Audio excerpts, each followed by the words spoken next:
Ngayong araw na ito mga bossing ko ay napakarami naming ginawa mga bossing at napakasakit ng aking binti. Ito po, minamasahe ako ng aking mister. Daddy. Ngayon po mga bossing, napansin ko lang mga bossing ko, araw-araw ako naglilinis mga bossing ko sa kwarto ni Joey Ling. Pero pagka labas ko, kaya na pinakita ko kay Monica at saka kay Candy, putik na putik, ang itim ng paa ko. Daddy, sabi ko, hindi, araw-araw ko nagwa-wipe out dun eh. Kapag pumapasok ko dun, yung ngayon daddy, kapag nakikita ko ang picture ni Joey Ling, parang nung una, parang hindi pa yung ngayon, parang bang kinakabahan ako pag nakikita ko yung picture ni Joey Ling. Namimiss ko na. Parang hindi pa rin ako makapaniwala hanggang sa ngayon mga bossing. Meron ako mga nakikita yung, sino ba yun? Si Mika de la Cruz. Yung magandang bata din. May karamdaman din. Kilala mo yun? Mika de la Cruz. Ngayon daddy, namimiss mo si Joey Ling. Pag nakikita mo. Oo, araw-araw. Ano, naramdaman mo? Ay, siyempre, ganun pa rin. Sakit, no? Kaya hindi ko pinagtitignan. Yung picture. Malulungkot ka lang lagi. Eh daddy, hindi naman natin pwedeng kalimutan anak natin yun eh. Alam mo, hindi tayo malungkot. Hindi, kailangan mag-adjust. Nandiyan yung isa ko. Nandiyan nga si Justin. Pero yung hindi mo pwedeng hindi mo pupuntahan, hindi mo. Ako nga po mga bossing ko, laging bumibili pa rin ng kandila at sunflower para baka kasi malungkot siya, baka iniisip ng anak ko ngayon ay kinalimutan na siya, anak ko hindi. At yun nga po, mini-maintain ko yung sunflower. Tapos hindi pa lang ako nakakabili nga kasi favorite niya yung sa McDo, aalayan ko lang siya doon, parang good for 1 week. Ganon, bibigyan ko siya ng isang ganon sa McDo, yung ice coffee. Favorite niya po yun. Tapos, pati yung kontis, kahit isang slice lang na maliit, na kontis. Favorite yun ng anak ko. Talagang alam ko po, damandama ko na nandito pa rin po siya. Na nandyan lang siya. Pero hindi ako natatakot. Kahit nga mag-isa ako sa kwarto doon, nagtitiklop ako, hindi ako natatakot. Ngayon po, naisip ko po, kaya busy po kami. Ang sakit ng mga binti ko. Mula umaga mga bossing ko, mula ng alas 8 ng umaga, ay nagsimula na kami na maghakot. Kasi, di ba itong bahay namin, yung kalahati, pampaswerte, di ba mga bossing, yun sa baba. Ngayon, naisip ko, yung bahay ni Joey Ling, kapag po ito ay ganun lagi, na walang tao, ay taas lagi kung binubuksan yung radyo, parang baka tirhan ng mga kung ano-anong espiritu, ganyan. Kaya naisip ko po, total naman si Joey Ling ay yan po ay may supot ng pinanganak, may taglay po yung swerte, at yan nga po ay nagsimula po ang akin pong pagninegosyo mga bossing ko, nagsimula ako ng mangutang sa aking anak na panganay ng 5,000 pesos. Napalago ko na po yun. Kumbaga, swerte kasi yung pinanggalingan, kaya napalago ko po yun mga bossing. Ngayon, dahil may dulot nga na swerte po si Joey Ling, tapos naglagay din ako ng pera sa kanya kung tapos isinabit ko po doon, tapos parang may taglay na swerte. Kasi nga po, maswerte talaga po yan. Kapag po nga yan ay nagbenta, kahit anong ibenta mo, mapapabili ka sa kanya mga bossing. Tapos, swerte siya sa negosyo. Kaya naisip ko, mas higit na suswertihin yung sa akin kung siya ay nakapwesto kung saan yung may tao na maswerte. Yun nga po yung anak ko, maswerte po yun sa negosyo. Kapag dati sa palengke nung nagtitinda ako sa palengke mga bossing, nga po, kapag kasama ko yan, malaki ang benta ko lagi, kaya gusto ko laging kasama. Kaso, hindi naman laging pwede siyang isama dahil may pasok po siya sa school. Kaya kapag po, na lamang pag bakasyon, tuwing Sabado, Linggo, yung kasama ko po siya sa palengke. Sa pool po yan, alam ko na may dulot na swerte. Halimbawa, kapag pupunta kami sa isang fast food, tapos walang tao dito. Maya-maya, ang dami na naman tao. Hindi na kami na-assist, or kaya minsan, bibili kami ng prutas. Walang tao. Maya-maya, hindi kami ina-assist daw talaga kasi naniniwala yung mismong may-ari na may dulot kaming swerte, kaya pinatatagal niya kami kasi parang walang humpay yung customer po nila, mga bossing. Kaya naisip ko, para masigit na maswerte yung ang mga pampaswerte, mga bossing ko, ay daddy, ito pa, talampakan pa. Ito naman, maghapon po ako, ngayon lang ako na tapos sa oras ng alas 8 na ng gabi, mga bossing. Mula alas 7 mula alas 8, 8 to 8.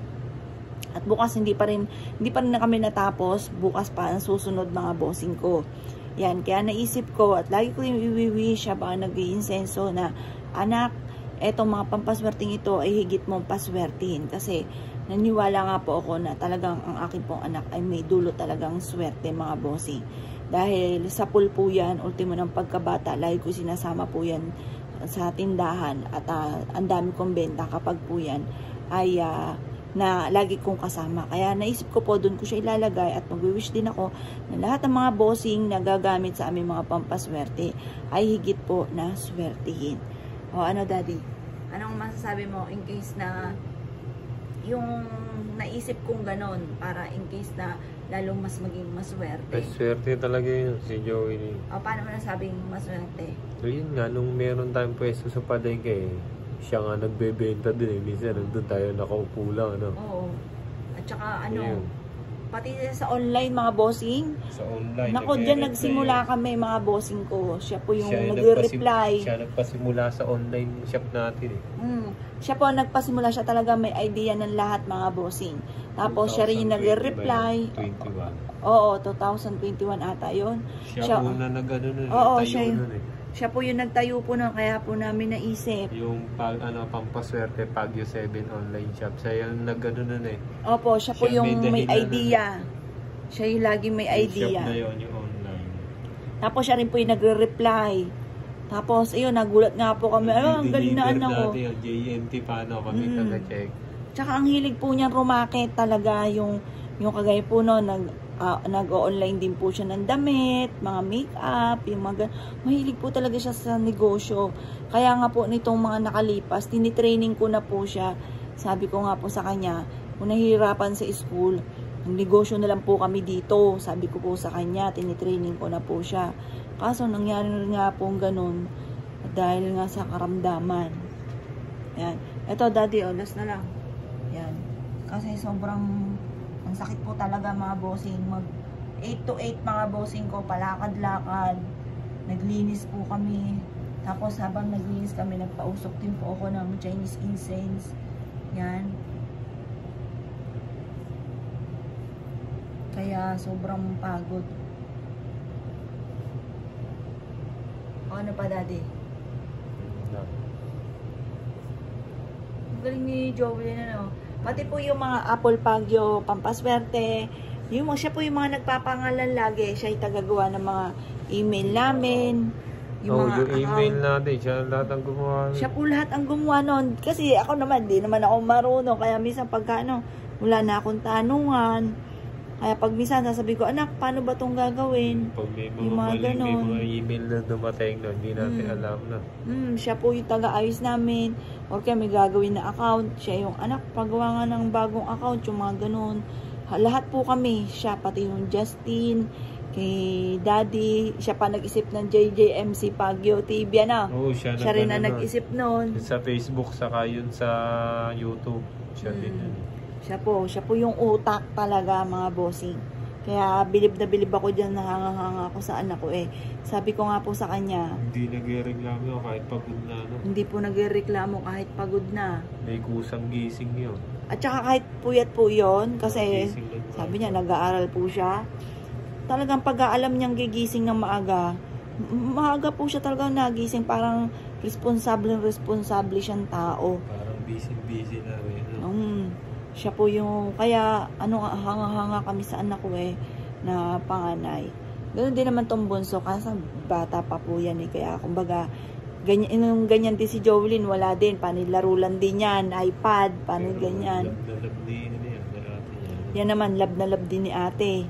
Yan, at hindi lang... Hindi kinakausap yan. Yun ang mas maraming nabiling laruan kay Justin.